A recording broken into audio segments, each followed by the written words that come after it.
Hello दोस्तों, स्वागत है आप सबका मेरे चैनल मैजिकल आयुर्वेदा में। तो आज हम जानते हैं कि नवरात्रि में कलश स्थापना क्यों की जाती है। तो हिंदू धर्म में पूजा पाठ और किसी धार्मिक अनुष्ठान में कलश स्थापना का विशेष महत्व होता है। शास्त्रों में कलश को सुख समृद्धि, ऐश्वर्य और मंगल कामनाओं का प्रतीक माना गया है। बिना कलश स्थापना के कोई भी धार्मिक अनुष्ठान पूरा नहीं माना जाता है। प्रत्येक शुभ प्रसंग या फिर कार्य के आरंभ में जिस तरह विघ्नहर्ता गणपति जी की पूजा की जाती है, उसी तरह कलश की भी पूजा होती है। देव पूजा के स्थान पर इस कलश को अग्रस्थान प्राप्त होता है। हर वर्ष नवरात्रि के पहले दिन पर कलश स्थापना की जाती है। नए घर में प्रवेश करने से पहले कुंभ रखने की प्रथा प्रचलित है। जलपूर्ण कुंभ की तरह घर भावपूर्ण और नवपल्लवित रहे, ऐसी मंगल कामना इसके पीछे रही है। कलश या कुंभ पर श्रीफल रखने से उसकी शोभा दोगुनी हो जाती है। वरुण और अग्नि को साक्षात देवता माना जाता है। वरुण का प्रतीक कुंभ है। कुंभ को देखते ही समुद्र मंथन की कथा का स्मरण होता है। घट के साथ ही जुड़ी है श्री कृष्ण की बाल लीला और समुद्र मंथन का प्रसंग। मोहिनी अवतार के हाथों देव असुरों के बीच अमृत बांटने की कथा भी स्मरण हो आती है। शास्त्रों में कलश दर्शन एवं देव दर्शन के समकक्ष ही इसे माना गया है। कलश स्थापना के संबंधित हमारे पुराणों में एक मान्यता है, जिसमें कलश को भगवान विष्णु का रूप माना गया है। इसीलिए लोग देवी की पूजा से पहले कलश का पूजन करते हैं। पूजा स्थान पर कलश की स्थापना करने से पहले उस जगह को गंगा जल से शुद्ध किया जाता है और फिर पूजा में सभी देवी देवताओं को निमंत्रित किया जाता है। अब जानते हैं कि कलश स्थापना क्यों की जाती है। तो कलश विश्व ब्रह्मांड का, विराट ब्रह्म का भूपिंड यानी ग्लोब का प्रतीक है। इसे शांति और सृजन का संदेशवाहक भी कहा जाता है। संपूर्ण देवता कलश रूपी पिंड या फिर ब्रह्मांड में व्यष्टि या समष्टि में एक साथ समाये हुए हैं। वे एक है तथा एक माध्यम में, एक ही केंद्र में समस्त देवताओं को देखने के लिए कलश की स्थापना की जाती है।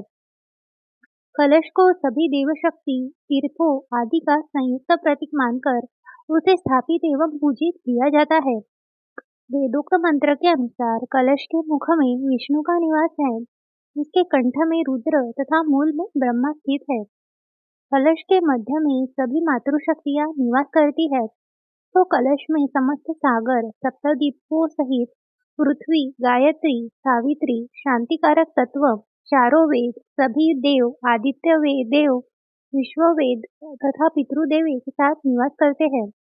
कलश की पूजा मात्र से एक साथ सभी प्रसन्न होकर यज्ञ कर्म को सुचारू रूपेण संचालित करने की शक्ति प्रदान करते हैं और निर्विघ्नतया यज्ञ कर्म को समाप्त करवाकर प्रसन्नता पूर्वक आशीर्वाद भी देते हैं। कलश में पवित्र जल भरा रहता है। इसका मूल भाव यह है कि हमारा मन भी जल की तरह ही शीतल, स्वच्छ एवं निर्मल बना रहे। हमारे शरीर रूपी पात्र हमेशा श्रद्धा, संवेदना, तरलता एवं सरलता से लबालब भरे रहे। इसमें क्रोध, मोह, ईर्ष्या, घृणा आदि की कुत्सित भावनाएं पनपने न पाए। अगर पनपे भी तो जल की शीतलता से शांत होकर घुलकर वह निकल जाए। कलश के ऊपर आम्रपत्र होता है, जिसके ऊपर मिट्टी के पात्र में केसर से रंगा हुआ अक्षत यानी चावल रहता है, जिसका भाव यह होता है कि परमात्मा यह अवतरित होकर हमें अक्षत अथवा अविनाशी आत्माओं एवं पंचतत्व की प्रकृति को शुद्ध करे। दिव्य ध्यान को धारण करने वाली आत्मा आम्रपत्र यानी पल्लव के समान ही हमेशा हरियाली यानी सुखमय युक्त रहे।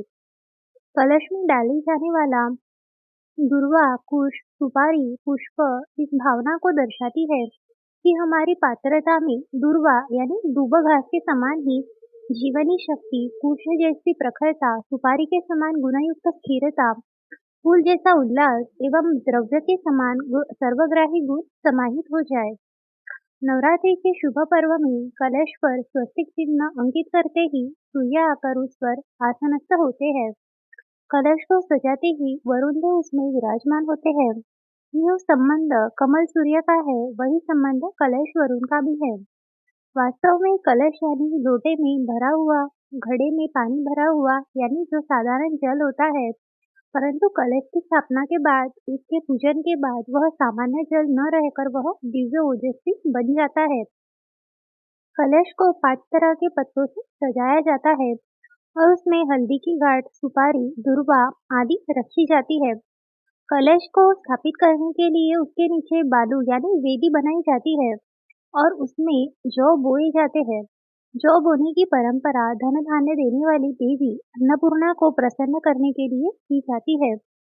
माँ दुर्गा की फोटो या फिर मूर्ति की पूजा स्थल के बीचों बीच स्थापित करते हैं और माँ का श्रृंगार रोली, चावल, सिंदूर, माला, फूल, चुनरी, साड़ी, आभूषण और सुहाग से करते हैं।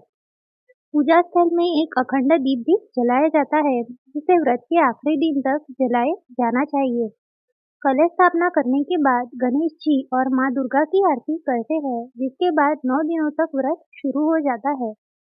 माता में श्रद्धा और मनोवांछित फल की प्राप्ति के लिए बहुत से लोग 9 दिन तक उपवास भी रखते हैं। नवमी के दिन 9 कन्याओं को, जिन्हें माँ दुर्गा के 9 स्वरूपों के समान ही माना जाता है, श्रद्धा से उन्हें भोजन कराया जाता है और दक्षिणा आदि भी उन्हें दी जाती है।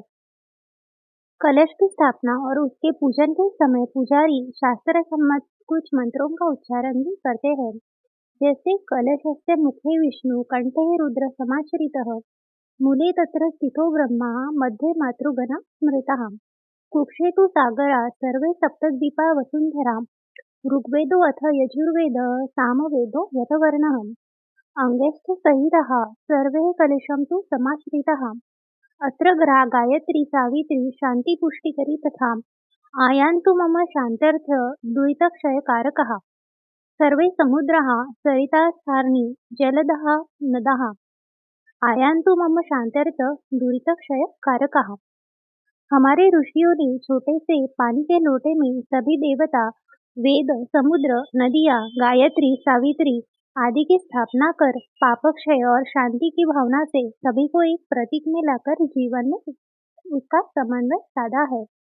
तो ये थी कलश स्थापना के बारे में जानकारी। तो जानकारी अच्छी लगी हो तो हमारे चैनल को जरूर से सब्सक्राइब करें। धन्यवाद।